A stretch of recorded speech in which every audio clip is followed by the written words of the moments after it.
Hi hello வணக்கம். நான் உங்கள் சந்தோஷ். நல்லா இருப்போம் எல்லோரும் நல்லா இருப்போம். வெளியே வந்திருக்கோம் க்ராசரி வாங்க. 44 கேம்ஸ் முடிஞ்சிச்சுன்னு நினைக்கிறேன் வேர்ல்டு கப்பில். So it's all done and dusted for 6 teams in the World Cup and 4 more remaining. We are into the business end of the tournament. Who will have the final laugh? Of the 4, 2 more will go by this Wednesday and Thursday. After that, next Saturday at this time, it will be like 2 teams which is going to have a tough time to sleep, and maybe 8 days down the line, which is next Sunday, at this point of time, you will have the winner. You will have the champion of the tournament, which is World Cup champions. It's going to be a, hopefully it is, or it will be a good tournament. It has been a good tournament so far for Indians. So hopefully lot of questions coming in, right, with the form that we are going in, with the amazing run that we are having in this ODI World Cup. We should be at a moment where we should be in a position to say, you know what, this is going to be India's game, man. Come on, India is winning it. We are supposed to say that way, right? But still, we all have that, you know what, we hope, you know what, we guess, we think, we hopefully. See, reason is not doubting our players' ability. It is purely to do with we all know cricket, right? We all know cricket, and it's a funny game, right? Anybody can win any day. On paper, yes, India has the best team. Meanwhile, you can just look at this. The girls, they are giving food to duck. Adya, avalukkum kodukke. Yeah, so see, we all know cricket. We all have played cricket. So whoever is seeing this video definitely loves cricket. That's why you are here. So Adya, cover avaltte kayil kodukku. Avarella edutittu vannu. So you all love cricket. That's why you are here. And we know in cricket anything can happen. But yes, on paper we are the strongest team.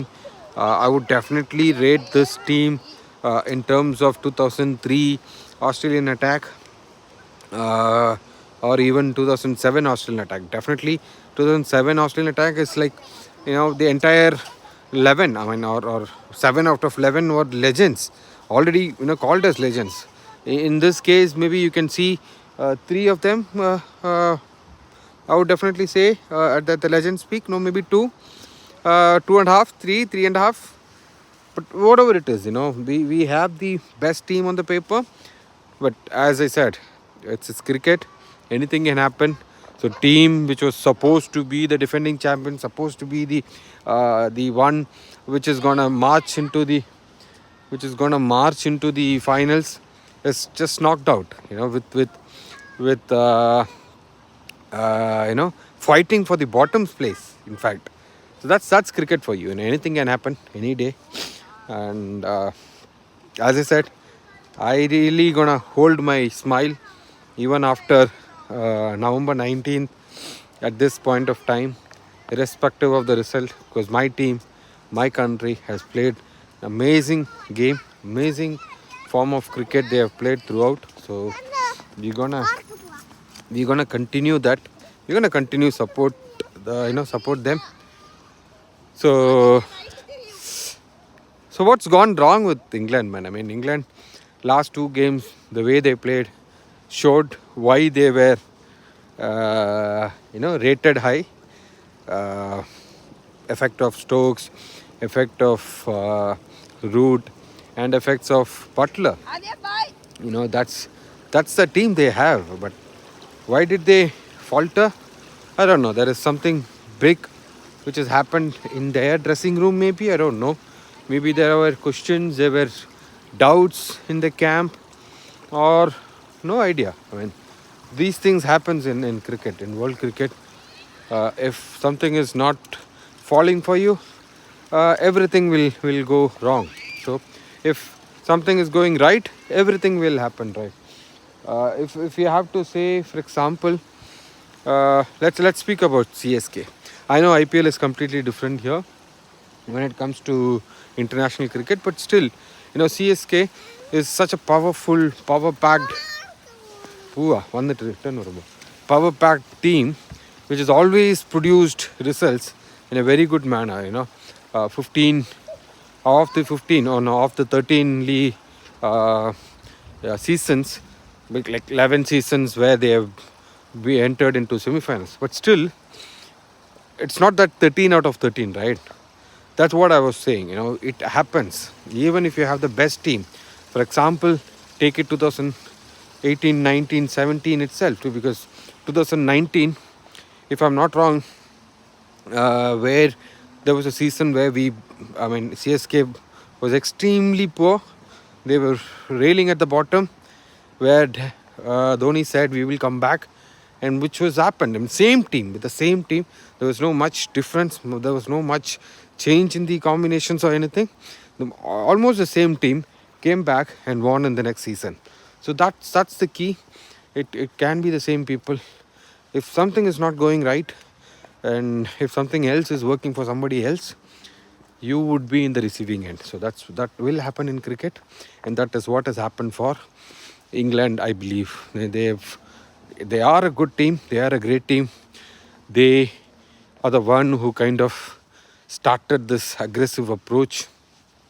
I'm sure previously, be it Sri Lanka with Jayasuriya and other stuff, Kalutana, or be it with New Zealand, the early New Zealand, where John Wright and who was the other batsman, I forgot. So they had this approach, like one player, two player in the team.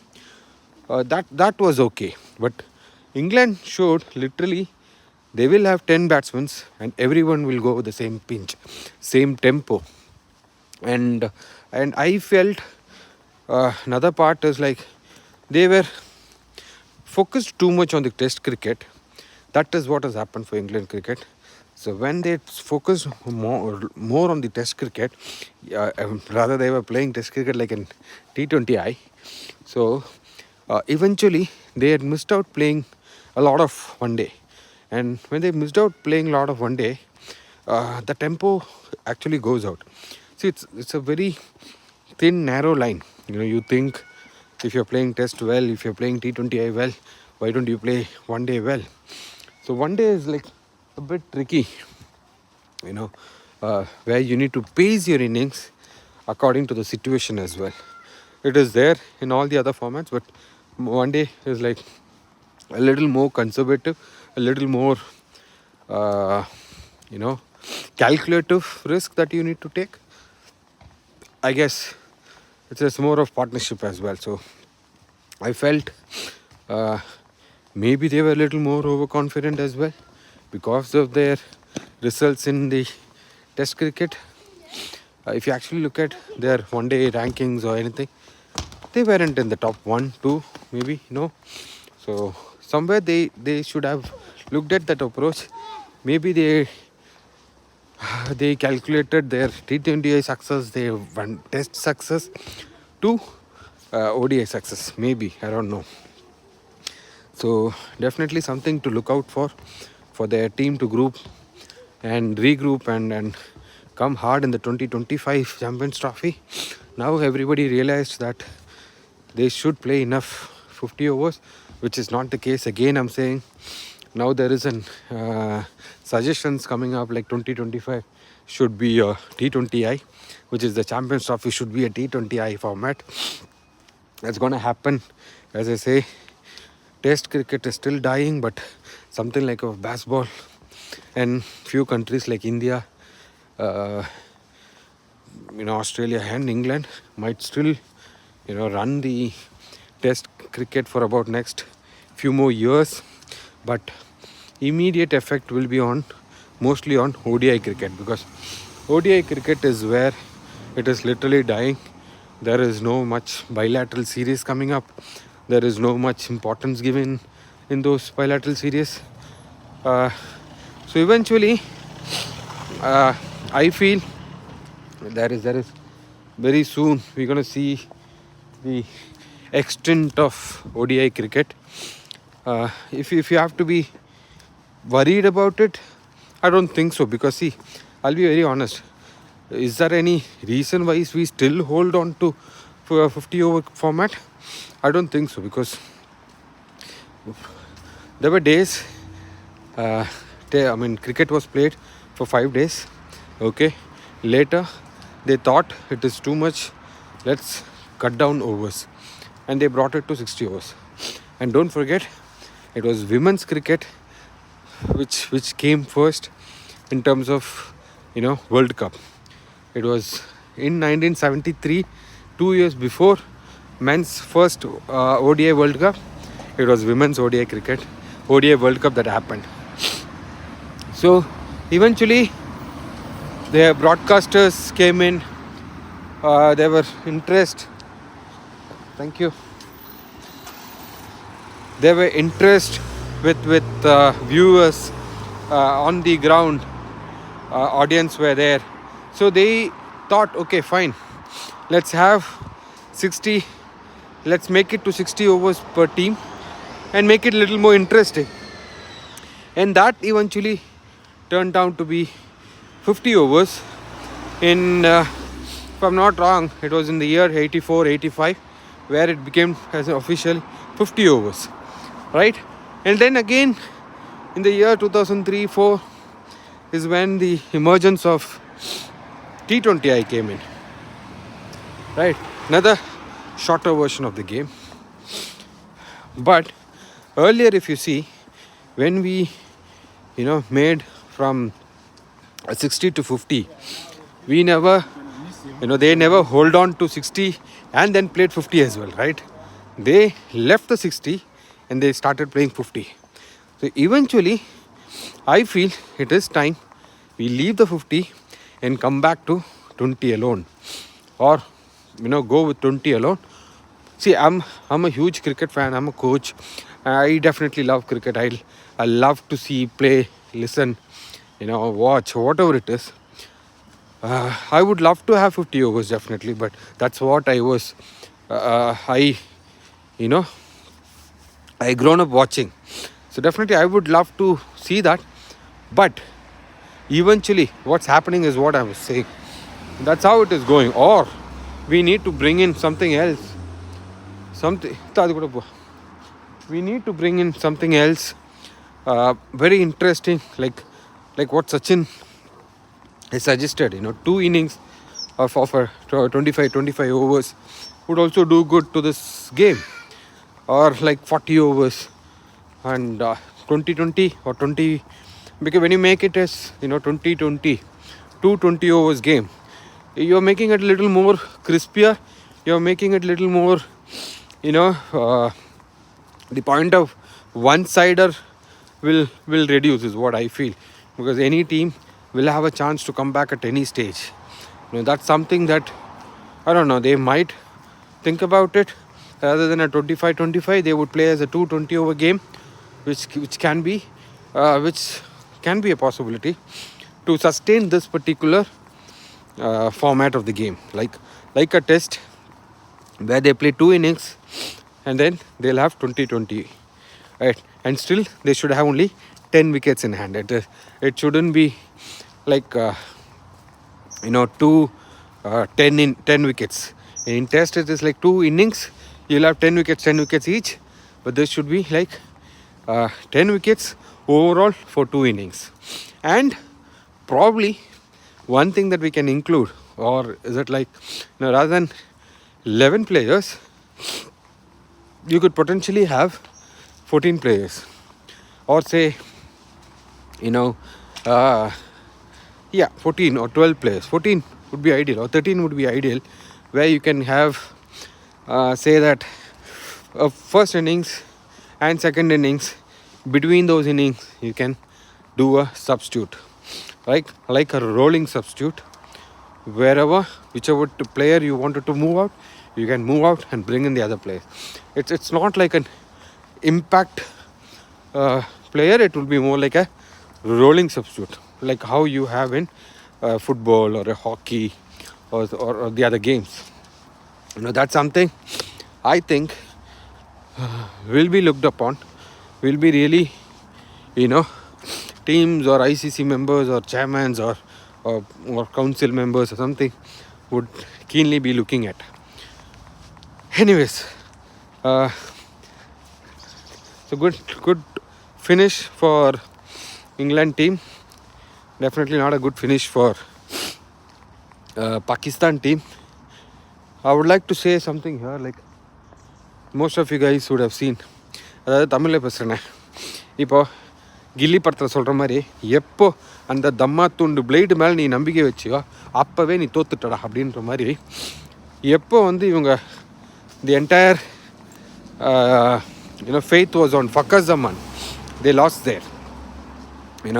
Nobody came out and said, like, Pakistan, we have a good team, we're going to do it, we're going to chase it, whatever it is. I mean, I'm not going to chasing, we're going to target the NRR and we're going to win it. Nobody as such talked about it. Rather, everybody was saying, like, we have Fakhar Zaman, we know Fakhar Zaman can do it, Fakhar Zaman. Like, everybody was talking about Fakhar Zaman and nobody was literally talking about they can do it. So that is where they lost out. So the time has come. അവരെവിടെ